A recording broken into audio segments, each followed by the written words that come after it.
Hi everyone and welcome to today's post-Christmas webinar. Thanks very much for joining us. My name is Emma Gudgeon and I'll be introducing the session today. Before we get started, I'd like to just go over a few things so you know how to participate. You'll have the opportunity to submit questions to our presenters by typing into the questions pane on the control panel on the upper right-hand side of your screen. You can send in your questions at any time during the presentation and we'll collect these and address them during the Q&A session at the end. You can also follow our live Twitter updates by using the hashtag #ChristmasUnwrapped at Hitwise_UK. We'll be recording today's session and a copy will be sent out to everybody that registered. Our speakers today are Christian Marsden, General Manager at Hitwise, Rachel Lund, Head of Insight and Analytics at the British Retail Consortium, and Billy Grant, Custom Research Director here at Hitwise. Today's presentation will cover sales performance over the festive season, key shopping dates to remember, Cyber Week hourly data from Hitwise, top retailer performance, hot products, and cross-channel trends over the festive period. So over to you, Rachel, who will be presenting us with our first insight slide. The referendum. But overall, the end of the year looks pretty solid, with total sales growth in November at 1.3% and 1.7% in December. But if we drill down into the data, we can look week by week at what happened for sales. Now we can see November this year played out pretty similarly to last year. We've seen Black Friday really become a key feature of the retail calendar, and as you can see from the chart here, sales really picked up to that last week of November, ending with Black Friday. What is quite interesting though is actually there was more concentration of sales into that last week, with previous weeks slightly underperforming last year. And that was particularly noticeable in sectors which traditionally benefit from Black Friday. But the Christmas period itself was slightly different this year. You can actually see that this year there was a big spike in sales over the Christmas week. Last year we saw Black Friday as the bigger week for sales, but this year in fact Christmas week outperformed. And that's almost certainly due to the fact that Christmas fell on a Sunday this year, so much more spending was concentrated into the final week before Christmas. And as a result, we're likely to see last year's pattern play out in 2017. So this is probably a one-off in terms of the sales pattern we saw. If we look at online, we see a slightly different picture, and that may not surprise a lot of people. So for online, Black Friday is the biggest day in terms of sales, and we saw that it grew quite significantly on last year, even if it didn't quite meet up to the expectations of some people. And actually throughout the weeks of November and December, it outperformed online last year.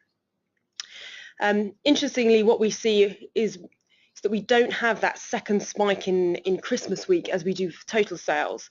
And actually that's probably not that surprising, given that as we get closer and closer to Christmas, people will tend to do their last minute shopping in stores, given that there's often a delivery lag for getting those last minute presents. It'll be interesting to see as the ability of retailers to deliver over short time periods improves over time, whether actually we start to see a spike in sales towards Christmas Day itself. Just moving on to think about, well, actually which were the categories that really benefited or performed well over Christmas. What you're looking at on this chart is the contribution to total growth for November and December combined. And actually we can see that in terms of total sales, it was really food sales that drove the overall market. A number of non-food sectors also did pretty well. Clothing and health and beauty stand out, but other sectors didn't do quite so well over the same period. If we turn to online, So we don't include food in our online sales figures. So here you're just looking at non-food sales online, and here we can see that all sectors grew, which is consistent with the overall picture. But clothing made a significant contribution to growth, and that's in part because actually it's quite a big sector online, but also because it had a relatively good season online. And the other sector that made a large contribution to growth is other non-food. And the other non-food section here includes things like computing and gaming and other bits of technology. And particularly those sectors that tend to do quite well over the Black Friday period as well. So that's just a brief summary of what happened in terms of total sales. I'm now going to hand over to talk a little bit more about browsing. Thanks, Rachel. Good afternoon, everybody. It's Christian Marston here. So, so we're going to talk about the Hitwise digital consumer data for the next few parts of the presentation. And the first bit we're going to look at are the key shopping dates and observations that we saw between the festive period between 2016 and 2015. So what we're looking at here is the date period between the first week of November, week 45, through to week 53, which is obviously the last week of 15 and 16, overlapping slightly with the following January. I'm just going to give you 5 observations over this date period, which differs from last year. So the first one, the dotted rectangle over week 47. We're seeing a significant increase in traffic in 2016 over 2015. When we look behind that, there's a couple of other examples, but the main one is it seems to be driven from Amazon's 12 days of deals, which started on the 14th of November. That was the biggest contributor. The second observation was that at the beginning of Cyber Week, again, we see a noticeable increase in that Monday, Tuesday and Wednesday period, and that is where there is a growing effect from other sales promotions from other retailers, notable ones being Curry's Black Tag promotion and Argus's Buy Now promotion as well. The third observation was Black Friday and Cyber Monday. They definitely trend similar to last year. Black Friday was to some will be surprisingly the fact that it was actually down. If we then move over to the final box on the right hand side, the dip that we see at the beginning of the box, that's actually Christmas Eve, and we see again a significant drop where 2016 drops far below 2015. 2016 was on a Saturday, which typically is a high footfall day and less internet consumer traffic, and 2015 was on a Thursday. So we're putting it primarily down to the fact that it was a Saturday, that year on year the same day was significantly down. Boxing Day, however, looks to be a little bit more complex. So the trend is that 2016 is significantly up on 2015, and we see that a big shift of offline to online year on year. We looked at the offline data, the footfall offline data, and what we actually saw was that for shopping centres, footfall was down 15.5% for the same day year on year, and for high streets it was down 4.7%. Now, in terms of what's driving this, there could be a couple of things, but the ones that we discussed were that in 2016, Boxing Day fell on a Monday.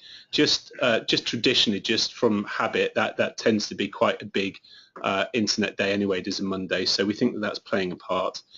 In 2015, the weather was unseasonably warm. It was about 8 degrees, so maybe more people ventured outside. And then the other observation was that if you look at the last few years, the trend is that Boxing Day is higher than the 2015 data. So we might be suggesting that it's potentially a bit of an outlier, and actually this is just more or less correcting itself and that Boxing Day should be higher next year as well. Okay, so let's have a look day by day. So over Cyber Week, 21st November to the following Monday, the 28th of November, and that's including the 2 Mondays. So visits to shopping and classified over that period were 1.46 billion visits. To put that in context, I'll give you the breakdowns by day, but the average daily visits to shopping and classified through 2016 was 108 million. So no great big surprise that during Cyber Week it significantly over-indexes on that figure. So I mentioned that Black Friday is slightly down. It's 240 year on year. It's slightly down. 243 million visits in 2016. So as you can see on the bar graph, it's still by far the most dominant day. And Cyber Monday came in second on 181 million visits. A similar trend to last year, as you saw on the line graph. Okay, so let's look at the hourly data. So we've not been able to show this data before in previous years because we've just been able to reduce the latency by quicker processing on the data. So from now on, we're going to be able to look at what the hourly intraday online trends are in the Hitwise sample, and also what those referring channels were. Just a few interesting stats just to kind of kick this part of the presentation off. So last year, there was, in 2016, there was £6.5 billion spent during Cyber Week. £1.2 billion of that was spent on Black Friday itself. Year on year, that spend is 12% up from 2015. So total visits, I'm going to come on to this again, like I said, but total visits is down, sales are up. So what that's telling us is that the conversion rate on Black Friday is higher, and that maybe it's not that everybody's researching, but we believe it's probably more researching going on earlier week, and then decisions to purchase slightly over-indexing on the Friday itself. Okay, so let's start to have a look at those daily visits year on year. So I mentioned that it was 1.46 billion visits to shopping and classified in 2016. In 2015, it's 1.41 billion, which is a 3% increase. Now, the main trends that we've spotted here are that, as you can see on the left-hand side in the orange box, Monday year on year, the relative difference between Monday 2016 and Monday 2015 is that there's an 8% increase. On the Tuesday there's a 7%, and on the Wednesday there's a 7% increase. So a clear trend there towards that Monday, Tuesday and Wednesday. Overall, that's a 7% year on year increase as well. And again, when you look behind the data, you can see who it is. You can see which e-commerce sites it is that's driving that. And we're pretty confident that that is extended earlier sales promotions. And then the last trend I've talked about is that Black Friday is down 2%, but still by far the most dominant day. Okay, so when we break this down by by the shopping and classified industry, so I'm going to give you a few observations here as well. Just starting on the left-hand side, department stores is flat year on year, 16 to 15. But it's still 40% of all traffic to the industry. That's 613 million total visits during Cyber Week itself. The standout industries that were of clear interest to us were that there was a large increase in specialist sites, albeit from a smaller base. So I'm looking at the rectangle on the right-hand side, and we can see pretty strong growth in a couple of categories there. First one that I just want to point out is health and beauty. Cyber Week 16 over Cyber Week 15, an 18% increase. Now we've seen this trend through 2016 that health and beauty has been on the up in terms of share of traffic. So we weren't too surprised to see this. The big winners in this category year on year were e-commerce sites Superdrug, Beauty Bay and Holland and Barrett.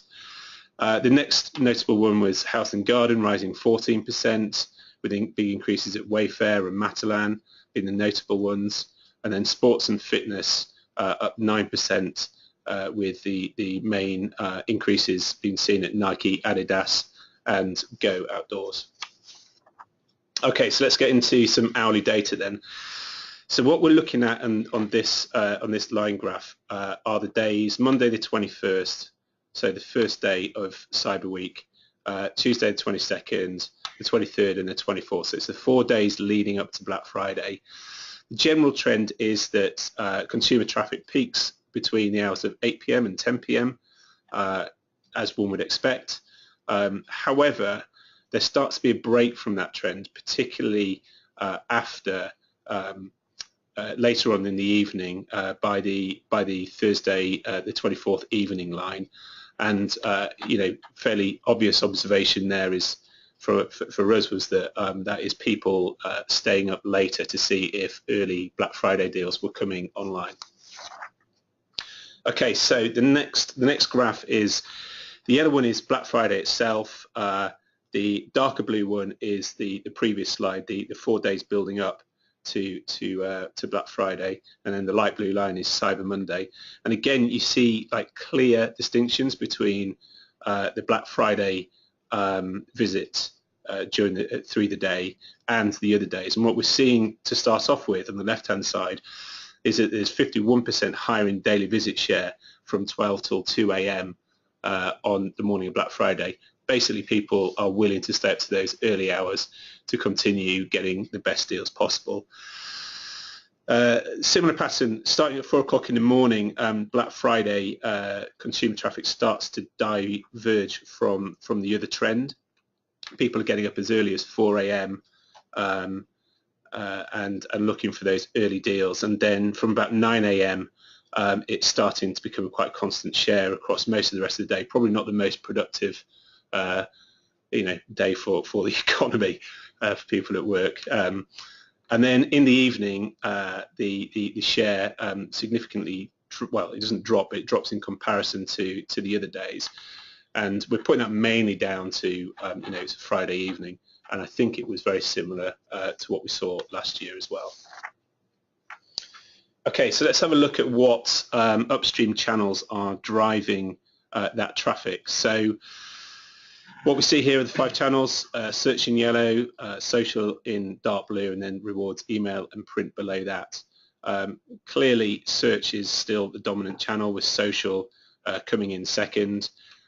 Search, we see fairly similar pattern through the days, with search peaking 6 p.m. into later evening. The only 2 differences that we looked at were on the Friday morning, search is quite a lot higher than other days. You would expect that, given that total visits do spike at that time of day on Black Friday. And then the other observation is that Saturday is lower than the other days. Again, that's a day where everyone's out and about, and footfall tends to be higher. So again, you would expect that. So you can't or shouldn't rely on search. So let's take search away, and we're just left with the other 4 channels. And just starting with social, really, quite a similar pattern again through all the days. It's peaking in the evening. In comparison to the other channels, social seems to have slightly fares better on a Saturday evening as well. So that was one observation we made. For email tends to rise from around 9 a.m. And goes down slightly after 6 p.m. That kind of coincides with the working day. And then at the weekends it's slightly lower, but follows a similar pattern of 9 till 6. Email did spike on Thursday evening and on Friday morning. And again, one would expect that. One of the main interesting observations we made here was on rewards, spiking on Thursday evening and on Friday morning, like quite a big spike. And there was a lot of that traffic was referred from Black Friday dealsonline.co.uk, Hot Deals UK and vouchercodes.uk. They seem to be the main contributors there. Okay, so we're going to have a look at 3 of the top 10 retailers in shopping and classified, and have a look really at their strategy and also what their referring channels were. So on this bar graph, we see the top 10 retailers. They represent 46% of website share to shopping and classified. Of those top 10, well, Amazon is 26% of shopping classified by itself. So, you'd expect us to definitely look at Amazon, so we're going to. Interestingly, and certainly surprised me to see Amazon drop 3% in Cyber Week year on year. So we'll have a good look at that. You can see all the others on there, but the main ones we're going to focus on just for time is Currys with significant growth at 24%, and Marks and Spencer's seeing a decline of 14%. Okay, so onto Amazon. So in 2016, there were 599 million visits over the 2-week period. So this isn't Cyber Week. We're looking at the whole of that 2-week period that the 12-day sale was on. It wasn't actually 12 days. It's actually 14 days, but they called it 12-day. In 2015, the traffic over that period was 572 million. That represents a 5% year-on-year increase in visits, and that's around about 27 million extra visits than 2015. So looking at it from top level, it seems like it went well despite them having a tougher or being down on Cyber Week year-on-year. So on the box on the left-hand side, we can see that every single day is up, especially the first few days. And that's the 12-day sale really taking early effect, and then throughout the 2 weeks it starts to lessen, certainly when you look at it year on year. So I guess the question is, was that a successful strategy for Amazon? Well, there's lots of people that could comment on that, of course, better qualified than us. But if you look at what's newsworthy for Amazon, logistics was clearly a pain point for them. So to extend their promotion over a 2-week period probably reduce the pressure on their supply chain. So that was one thing that we thought was probably worth mentioning. And then the other thing we did was we looked at the conversion data through to their purchasing page. So we took their total visits, and then we broke down the URLs on the site to go through to their purchasing page, and we saw that during this 2-week period it was actually up 6%. So it would suggest that they've done pretty well. In terms of anything notable in their channels, in their upstream channels, most things were similar. They kind of were roughly in line with the industry average, except for email. So Amazon's strategy seems to have been sending out emails which over-indexed against the average early morning. So you can see the little yellow boxes just highlighting that. And that seemed to be quite one of their bigger referral channels as well. So let's move on to Currys. So Currys seem to also have a fairly good run across Cyber Week itself. And what we're seeing here is total visits in 2016 were 19.8 million, and in 2015 there were 15.9 million, which is a 24% increase, and roughly 4 million extra in visits. Every single day was quite significantly up in double digits. Black Friday itself was up 20%. So ostensibly they've had quite a big uptick on Cyber Week. When we looked at their channels, pretty much every channel over-indexed. The two that really stood out, we looked at Black Friday in this example, was rewards, especially in the morning. They substantially over-indexed against the industry average. And on Black Friday itself, social picked up a lot in the evening, but it consistently over-indexed. And really what that just told us was that this is quite a nice, clear example of a pre-planned, probably quite strongly budgeted seasonal campaign from them to go across all channels. Okay, and then Cyber Week for Marks and Spencer's. So again, ostensibly it looks like it's quite down year on year for them in Cyber Week. But again, you'll see, you were seeing this in the news this morning, that clothing was up 2.3% and food up 0.5%. Of course, that's across offline and online. And a few things to note here. Firstly was that Steve Rowe, their relatively new CEO, doesn't really want to follow in line with other retailers across too much discounting or seasonal campaigns. So they were less visible. They chose rather to collect full price and have higher margins that they could. And then in terms of just a notable channel, it seemed to be search that was causing the majority of their traffic drop.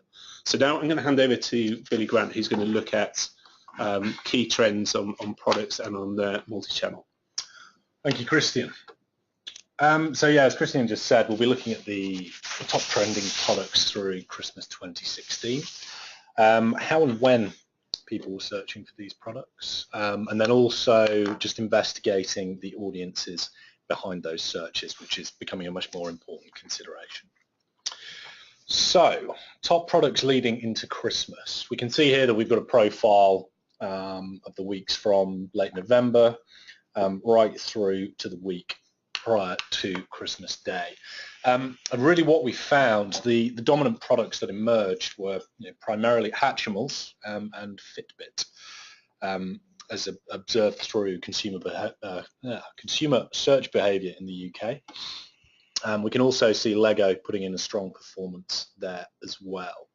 I think really what we found most interesting in terms of how these products ranked overall, we can see Hatchimals particularly saw a reasonably consistent decline coming into that final week prior to Christmas.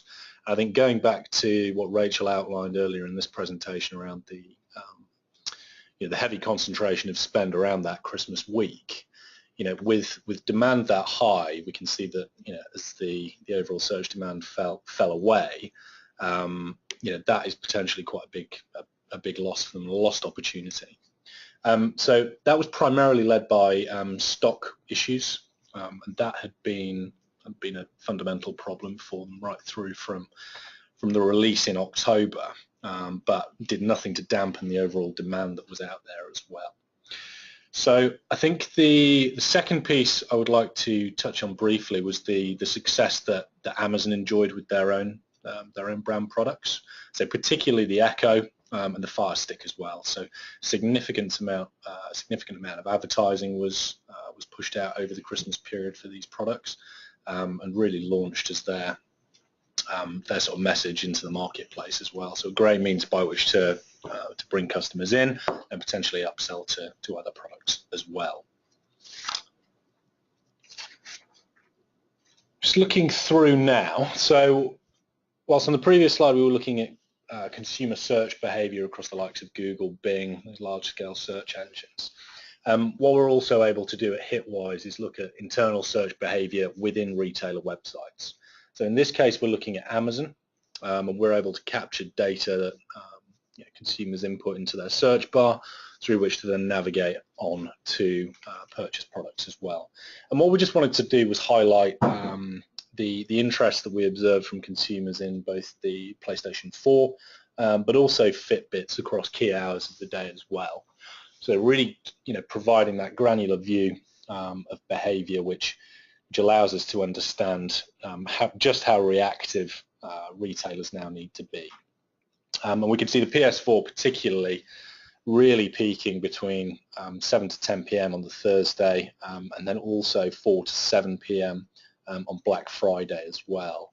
Fitbit enjoyed a slightly more protracted spike in demand, particularly on Black Friday. So really coming through from 8 to 10 a.m. in the morning, and then 5 to 8 p.m. as well. So what we're trying to do with this data is really just highlight how reactive retailers need to be in this landscape now, particularly with PS4. If we just look at that on the Thursday prior, consumers looking for that particular product, really that demand is compressed into a very short 6-hour period, and being able to understand how reactive that is clearly going to be very important. We can also apply the same approach to curries, and the most interesting thing we found here was an almost identical spike on the Thursday evening for PlayStation 4 as well. So just highlighting the fact that behaviours will often be mirrored across retailers, and making sure there's a very tight awareness of both, when demand is spiking and how to react to it based on promotional offers. Merchandising across competitor retailers is obviously going to be pretty crucial. I think just to highlight as well, we saw that late spike on the Friday evening as well for PS4, but Fitbits did not enjoy anything like the same level of success over the course of that day. We saw a much spikier demand on the part of consumers. So now looking into the audience profile of these audiences, I think one of the key advantages that we have is being able to link both observable online behaviours with demographic profile and wider online behaviours of each of these audiences. And we just wanted to highlight some of the key differences between what could potentially be viewed as quite similar audiences. So for Fitbit, we see quite a heavy skew towards females aged 35 to 44. PlayStation, on the other hand, very heavy skew toward males and a much younger demographic as well. Household income actually fairly high for both of those audiences, probably to be expected. I think the view on our side is the PlayStation audience is very much likely to be the person receiving the gift, probably sending links off to parents, checking across different websites. So trying to place that influence on the decision maker. We can see some fairly key differences as we move across the line as well. So looking at the department stores that these audiences look at, and also the apparel, we can see the Fitbit audience drifting very much towards what we would label the more traditional department stores, maybe discounting Argos from there. And PlayStation, we're seeing a slightly more a skew towards retailers that might be slightly more recognised for their specialism in electricals as well. Just moving across the rewards, print media and social media side as well. A key part of what we're now doing at Hitwise is really allowing our clients to inform their targeting strategies much more effectively. So being able to determine where am I going to have the best success across print media websites, for instance, and where should I be focusing my social media strategy.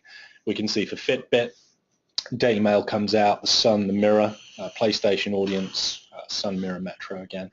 But there are some fairly fundamental differences in the social media habits of these audiences, with Fitbit being more inclined towards Twitter, LinkedIn and Instagram. PlayStation, you see YouTube, Twitter, Reddit coming out there as well. So really being able to inform where to distribute that media spend is going to be pretty crucial for next year. So using these behaviours to really inform how you should be approaching sort of micro segments over the next year.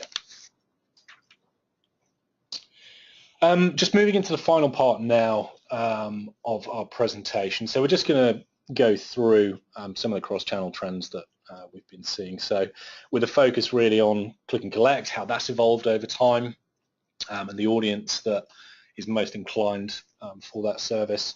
And then also just looking at how mobile has evolved as well, which industries are leading the way, and what we can expect for next year.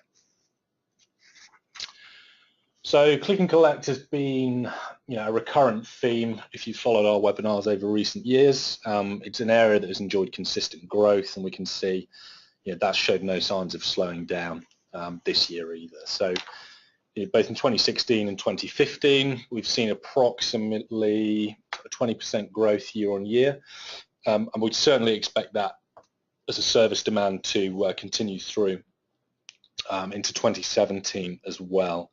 And we just wanted to highlight some statistics that we'd seen over the course of our research as well. So at the moment, click and collect makes up about 3% of total purchases across the retail landscape. By 2025, that's forecast to grow to about 10% of total retail sales. So it's obviously, we feel it's going to become a much more important element of overall retail strategy. Might not seem like a significant number, but if we're seeing triple the growth for this sector, it's obviously something that we need to focus on. And we know last year 58% of retailers are now offering that service compared with 44% in the year previously. So definitely an area we need to keep track on. And I think just looking at recent news around the results that have been coming out from retailers, we saw Sainsbury's highlighting the success of Argos this year, growing their revenues by, I believe it was 4%. So being able to unify that sort of legacy catalogue business, really solid online strategy with large store footprint can be very effective in delivering successful growth as well.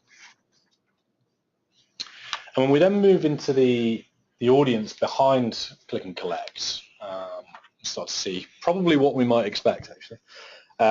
Slightly older audience, 35 to 44. Nothing really between them in terms of male versus female. But what we did find is that household income was actually very high, with the most over-indexed group being those earning over £100,000 a year. So, we're probably expecting young families, relatively affluent, successful careers in, southeast, northwest, around sort of major urban centres. Relatively little time in their hands, and Click and Collect is really representing, an area of convenience for them that potentially, having missed delivery slots is not going to be that appealing, and they will represent a very valuable customer base as well. Just moving through now to the evolution of mobile behaviour over the past few years, and this is a slide I've been waiting for my whole career. Every year has been the year of mobile. Hitwise can now reveal that 2016 was the year of mobile, at least for retail. So we saw mobile finally overtook desktop as the primary channel through which consumers were engaging with retailers. And mobile representing 52% of overall browsing activity. We should say that that does include tablet devices. That's the way we classify mobile. But I think the key message is this is finally the year that we've seen that growth finally come to fruition, and I don't see any reason that should slow down through 2017 either, particularly as we see more and more sectors, more and more retailers adopting a mobile first strategy out there. What is worth mentioning, if we just look at the chart on the right hand side, we can see that overall across all online behaviour, desktop does actually still rule. We're seeing 58% of activity take place there. So a little while before mobile becomes the primary source of traffic online, but at least for retailers, the time has finally come. Just going into a little more detail now around the industries that have seen growth in terms of the share of mobile clicks, and we've ranked these according to the 2016 share of mobile clicks across the board. Perhaps unsurprisingly, we can see that intimate apparel enjoys the highest share of mobile clicks. So the never-ending quest for privacy in terms of browsing behaviour, users are more inclined to make those sort of purchases or indeed research on their mobile device, and that's enjoyed significant growth year on year as well. Health and beauty really retained its position. And we've not seen too much of an uplift, only 1% there, so fairly insignificant. I think really that is primarily going to be led by the never-ending television campaigns that we're subjected to from sort of late October through to December, primarily in the form of fragrance sales as well. What I did want to highlight was just the growth that we've seen across house and garden category, automotive, and then electronics as well. And over the last few years, I think it's probably fair to say that these categories have generally been behind in terms of their mobile strategy compared to the likes of apparel, for instance, which has seen 5% growth, so a pretty solid number, an uptake year on year. But those categories have really come to the fore, and I think we should expect other retail categories to follow suit soon after. So I'm just going to hand over to Christian now, just to run through the key takeaways. Okay, thanks, Billy. Okay, so yeah, the main, if we were to summarise what we've gone through, these are the main points. We've not done this in isolation. You know, we've spoken to quite a few of our clients in the period leading up to the webinar, and these are some of the sound bites we're getting from them as well. And definitely, without a doubt, you know, since 2014, Black Friday or the sales promotion season is definitely extending, and this year we saw that in the first 3 weeks of Cyber Week, but also quite a disruption in the previous trend, especially from Amazon, of extending the week before that. So that's something that all retailers should definitely take into consideration. Black Friday clearly still the most dominant day for online traffic, but also for sales and also for conversions. And, you know, slight question mark about, you know, depending what part of the industry you're in, whether or not that build up for you and your peer group could be more about a research phase before the purchase stage on the actual day itself. And we saw that with a few of the promotions about price promises as well. Boxing Days might seem fairly obvious. You know, it is affected by the day of the week, and we saw that certainly this year, along with a couple of other contributing factors, and that was echoed in the sales figures as well. In terms of time of day, we see this actually through the year for most you know, seasonal campaigns, that the need to start to have a look at channels and what audiences are driving those channels is becoming more and more important. So to understand what peak hours the traffic go across, what kind of channel and what kind of audience that is, you know, to help you with your content strategy and other parts of your strategy, is becoming more and more important for your targeting plans. And then finally, for me, then I'll hand over to Billy to finish the section 3. But you know, you might put down the best laid plans, but you should leave some room to react to what the market is doing. We're seeing this more and more, like I said, through not just a festive campaign, but all campaigns. There's a lot of disruptors there. There's a lot of surprises coming out, and to have some kind of contingency to react for that is quite a good idea. Over to Billy. Thanks, Christian. So yeah, just finishing up. So we know, you know, from the data we've seen, convenience is increasingly demanded. So making sure that you've got, you know, a wide variety of fulfillment options available to the consumer, making it relevant for them, working around their lifestyle is obviously going to be increasingly important. In terms of search, we've said shifts weekly here, so, you know, obviously keeping track of your campaigns on an ongoing basis is crucial.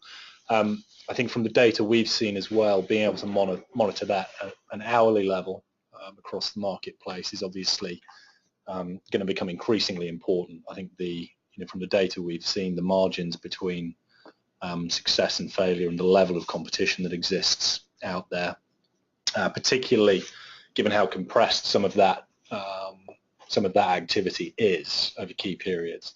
I think being able to monitor that is going to become increasingly important to inform not just promotional activity, but also just monitoring threats, increasing budget as necessary as well. And then, you know, what we're seeing as well, you know, I think a lot of our clients, you know, we've seen a movement over the last 18 months really. I think, you know, retail is becoming, you know, particularly on the marketing side where, you know, we primarily engage, profiling the audience is becoming increasingly important. So I think, you know, in the past and certainly, you know, a few years ago, this was largely a metrics sort of game. I think we've seen a definite shift to retailers, you know, particularly that carry a large range of inventory, you know, really having the requirement to understand who's the audience behind, you know, each of these, maybe not individual products, but, you know, subcategory levels, being able to customize offers to them, making sure the messaging is relevant that you go out with, and also making sure that you appreciate and have, you know, full awareness of their wider behavior, so that you can reach them at the right time and more effectively as well. Just to finish up, I'm just going to pass over to Rachel just to give her views on the BRC foresee for 2017. Yeah, I think from our perspective, from looking across total sales in the market, I think our takeaways from the festive period were really about the resilience of both the retail sector and consumer spending in the wake of political and economic uncertainty. And I think that the relatively strong performance actually surprised a number of people.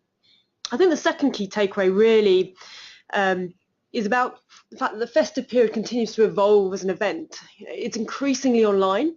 We saw November reach record penetration of online sales. And as we move through 2017, which is likely to be more difficult as prices go up and consumer spending gets squeezed, retailers are going to have to be increasingly innovative, and it's clear that the digital offering is going to have to be at the heart of that. Great, thanks very much, Rachel.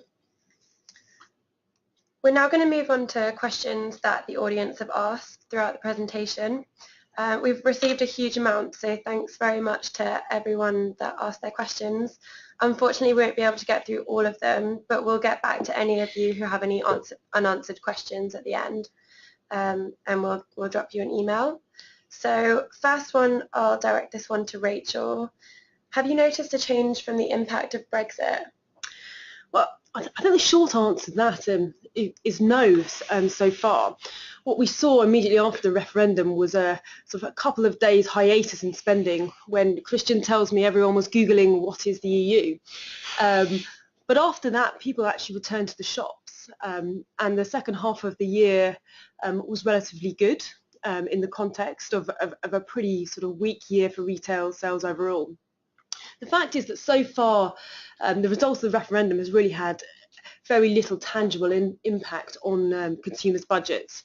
We're likely to start to see that change next year as we start to see prices increase. Great, thanks very much, Rachel. And this one, I'll direct this one to Christian. Do you have any data for the Tuesday after Cyber Monday? Well, we do, but not to hand. We got any observations on it? Not off the top of my head, unfortunately, no. No. But whoever asks a question, we will. We'll follow up. We'll follow up on it. Okay, brilliant. And this one I'll ask to Billy, the next one. In terms of conversion, have you seen more customers converting on mobile versus desktop? The short answer is yes. I think mobile has become an increasingly important channel, as everyone knows. I don't want to sound like a broken record. I think the acceptance that a lot of retailers appear to have now is, ultimately those volumes are going up, but I think the expectation needs to be that overall conversion rate is, at least in the short term, just not going to be as successful as we would expect across desktop sites and the legacy that we have there. I think as technology improves, the experience improves, we'll see that grow further and maybe even have parity of conversion rate. But I think the fact that mobile is such an important tool for the research process, that makes a big difference. I think that the way that we would typically help clients answer these sort of questions, particularly if they want to gain that view across their competitive space, we're able to isolate the purchase confirmation page, the thank you page. We actually track users going through those URLs rather. So that allows us to provide at least that guidance of what the landscape looks like for conversion, both across desktop and mobile devices as well. So a bit of a mixed picture, and obviously the moment we get into app, that's a whole other story which we won't cover now. Okay, thanks very much, Billy. On to the next question. Do you have a breakdown of this kind of data, but just for the furniture category? I mean, the quick answer is yes, but not to hand. Yeah. Yeah, you can get in touch with one of us if you're looking for that kind of data. And let's move on to the last question then. I'll open this one to all of our speakers. What digital trends have we seen from speaking to our clients in the past year? Okay, so I'll take that, and I'm just, or at least I'll do the first answer. I'm just going to echo what Rachel said in that we're seeing a lot more innovation. We're seeing a lot more granularity and thought going into, in particular, into all kinds of seasonal campaigns.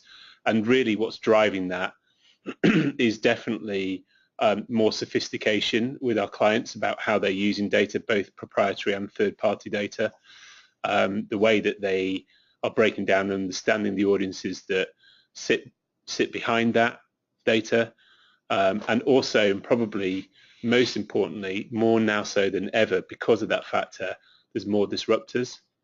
So each campaign season we're seeing, depending on the category we're looking at, we're seeing someone taking a surprise steal of market share, and that's probably the biggest trend that I've seen in terms of feedback from clients. Yeah, I think just to extend on what Christian said, I think on the point of innovation and particularly usage of data, we've seen consistent growth in demand for, at least for our business, and I'm sure for other providers in our space, a desire for retailers to integrate what we provide into their own systems, usually with very high frequency of delivery.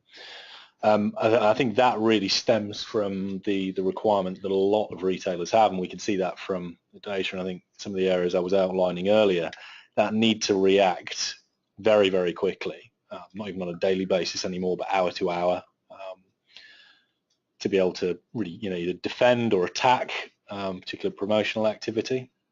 And where we're trying to get to, or where we're going, is being able to provide sort of rankings, behavioural data every 4 hours, pretty much, with a very low latency of delivery as well. So I think the sophistication of usage, being able to integrate, and I think particularly across a lot of our probably sort of middle tier clients, so decent sized companies, probably 150 to 300 million a year revenue, a real desire to expand quite aggressively abroad.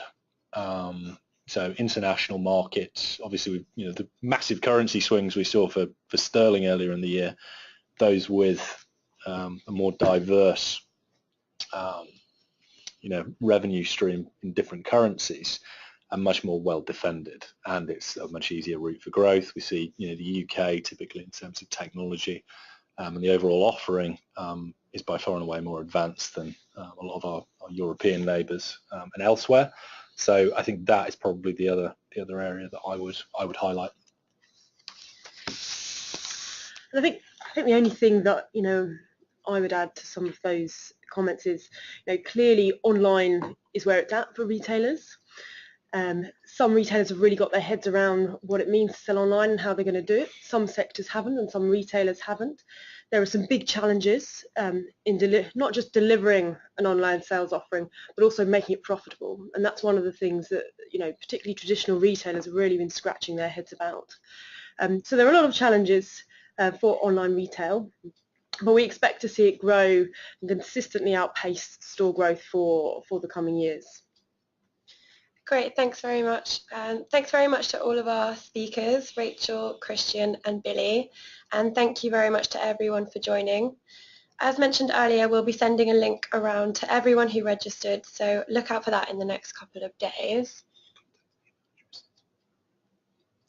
We hope it's been a useful session, and make sure to watch this space for our next webinar that will be coming in the summer.